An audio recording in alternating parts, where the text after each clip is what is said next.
Hey guys, it's Stuart from Aquatics Hobbyist here. For those of you who follow me on sort of Instagram and Facebook, you'll know that at the moment I've been having some great success with breeding my goldies. So I thought about doing a series of videos, maybe 4 or 5 videos, exploring some of the steps that I go through to breed them and sort of what I do. I'm not saying this is the right method, or I'm not saying this is like the perfect method, but it's what I do and it seems to work for me. I've had 2 batches, both hatched, both growing well, and hopefully they'll be for sale soon if anyone is interested. But before that, I wanted to just go through some of the steps and let you guys know what I've been doing. Hey guys, so to start off I wanted to talk about the fish. As you can see in this tank, I've got my 3 assorted orandas. I've got the Chief, Harold and Squishy. Please excuse the water, I've just done a water change, so all the bits and stuff are still a bit kicked up from that. But I wanted to get this video filmed and out before Sunday is over. So I've got 2 males in this tank. There's Squishy and Harold, and then Chief is my female. So first things first, you want to make sure that you've got a good ratio of males to females. Now, I know a lot of fish usually have more females than males, but I find with breeding my goldies that by having the 2 males and the 1 female, it just makes sure that the males are pushing to breed and they pair up okay. I don't know what other people think about this, but I have seen on people like Solid Gold, she usually keeps more males than females and it worked for her. So it just so happened that I had 2 males and a female, and it's worked for me, so that's how I'm kind of going to keep it if I ever continue getting more fish and breeding more.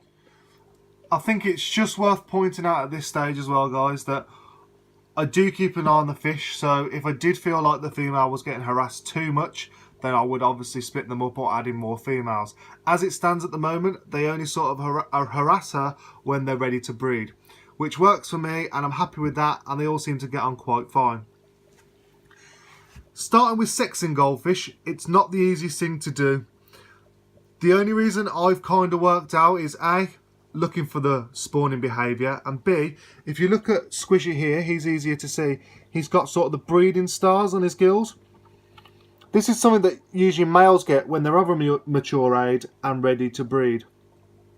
See if you can see Harold's not quite, but he just wanted to look in the camera. So like I said, they only really harass the Chief when they're ready to breed, and there's a few things that I do to sort of initiate that breeding. So guys, now that I've shown you the fish and I've shown you the sort of 2-to-1 ratio of males to females that I keep, and that I've explained about them needing to be at a mature age and what to look for to try and sex your fish kind of, maybe in the future I'll do a more in-depth video of that. I want to talk through a bit more about the spawning behaviour. Now the next clip I'm about to show you is the fish sort of showing that spawning behaviour where the males chase the female. Now I don't do anything to initiate this, they do that themselves, so I'm assuming that's when they're ready to breed, that's when she's full of eggs. I don't know whether other people agree, but that works for me and that's what I use, and they do this quite regularly, every 2 to 3 weeks. So I just sort of go by that. I've stopped sort of collecting the eggs at the moment, but running out of room, but this is a sort of process that I'll follow.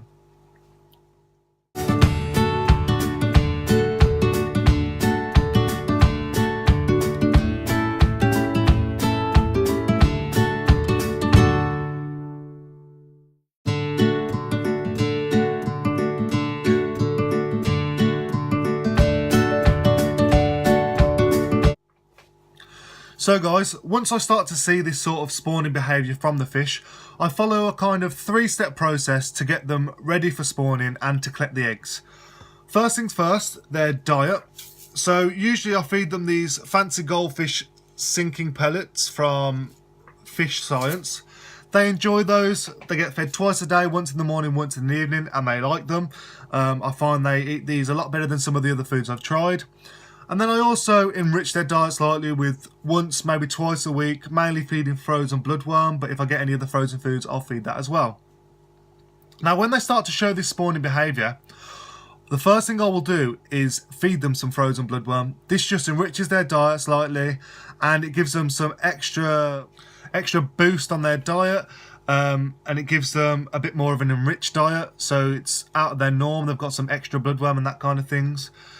So I do that, Don't know whether it's needed, don't know whether I need to, but I always do it, so they've got some extra bloodworm in there. Once they've sort of eaten the bloodworm, I leave it in for sort of the day, because obviously they'll pick at it through the day. I usually do that in the morning. Once all that's gone and they've eaten it, on the evening I'll do an extra large water change. That's step 2. So usually I'll probably do about 50% of the tank weekly, and then in between that I'll do 20-30% in the week, sort of every couple of days. But if they've showed spawning behaviour, that evening they will get a 70% water change. I will do that for one main reason. It's so that when I fill it back up, the temperature drops slightly, and I've got a heater in the tank, so the temperature will slowly rise thanks to the heater. And that slow rise in temperature initiates sort of that spring feeling, which is when fish in the wild will naturally spawn.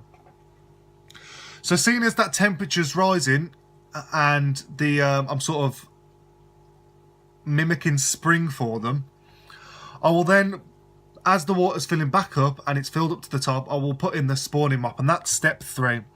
Step 3 is make sure the spawning mop's in. Usually by the next morning, if not the following evening, there will be eggs laid on the spawning mop. As soon as they have finished spawning, if you can watch this process, it's even better. As soon as they have finished laying eggs into the spawning mop, you want to remove it straight away. If you don't, the fish can eat the eggs. I've been watching them, and they've spawned in the spawning mop, and then they've started to eat the eggs, but luckily I was there and I pulled it straight out. So guys, that's all I'm going to talk to you about today. Thinking about it, it's going to probably be a 4-part series. So today we've looked at the sort of spawning behaviour, the ratio of goldfish you need, how to sort of sex them briefly. The next video I'll bring you is how to create your own spawning mop. I made mine myself. They're really cheap and really easy to make, so hopefully that video will help you do the same. The third video in the series will be about how to collect the eggs and what to sort of set up to put them in to hatch them. It'll be a fairly short video, that one, because it's fairly easy and fairly simple setup. Then the fourth video will bring you sort of the ongoing fry care.